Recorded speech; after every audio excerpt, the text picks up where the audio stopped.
Hey, welcome to Pre-Game Pig Skin Pep Talk. This is Michael Tander, and we're talking about the big upset of Brancy Studebaker. He's been out this season with 3 leg injuries. Is he going to cost the Norwalls their season? It seems like he might not be able to get back on the field, but there's conflicting opinions, you know. Does he still have it in him? Is he past his prime?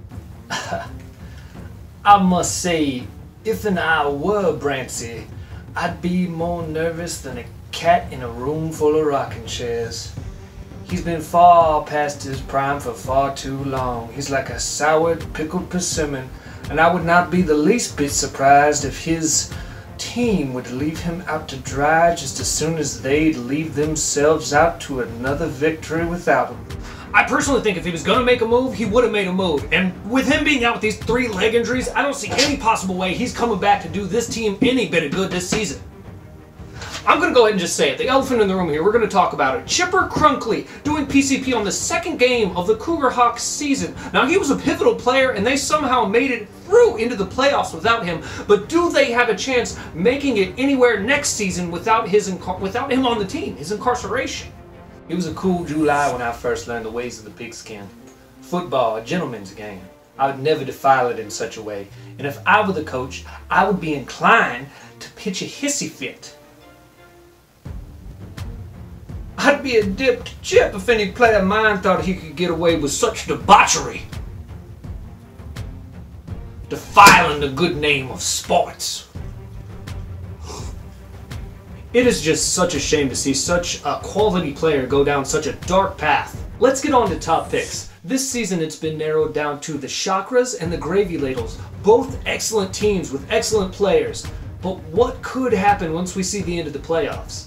They need to keep their eyes on the prize, focus on the goal post, getting in between the goal post to the first down. If you can't make a first down, then you're looking like a first clown, and a clown does not belong on the field.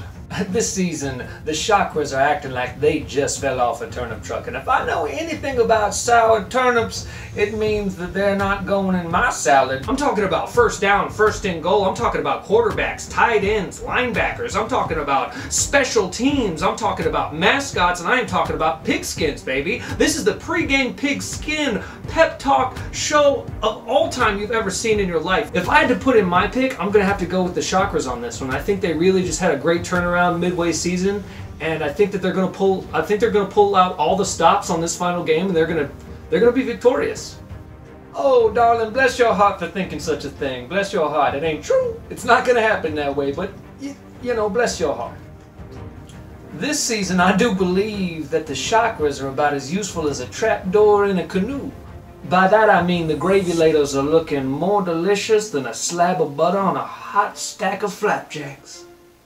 It's like my grandpappy always said, special teams are special dreams. And if they think their special teams are going to be dreaming that they're making it to the playoffs, they've got another thing coming, because this is not there yet. I personally didn't think it was going to come down to the Chakras and the Gravy Ladles, but the Gravy Ladles are taking it home, baby. They've got the gumption, they've got what it takes, they've got the downs, and they've got the quarterback. They know what they're doing this season. They've kept their eyes on their prize, their eyes on the ball. It's going nowhere but up. It's going nowhere but up. I remember on my last season of playing with the Peach Dandies, our coach looked me square in the eye and he told me, he said, "Julep, you need to get out on that field and you need to make something of yourself. This is your time to shine, brighter than a northern star on a clear August night." Sports being a gentleman's game that it is, I've always felt so inclined as to believe it's like something inside of your mind that you can't quite explain, a limerick, a poem that's been written down from the ages far beyond anything we can mentally interpretize. Alright, that about wraps it up for this one. This has been a Pre-Game Pigskin Pep Talk. My name is Michael Tander, and we'll see you out on the football field. I have done made a sweaty mess of myself talking about this.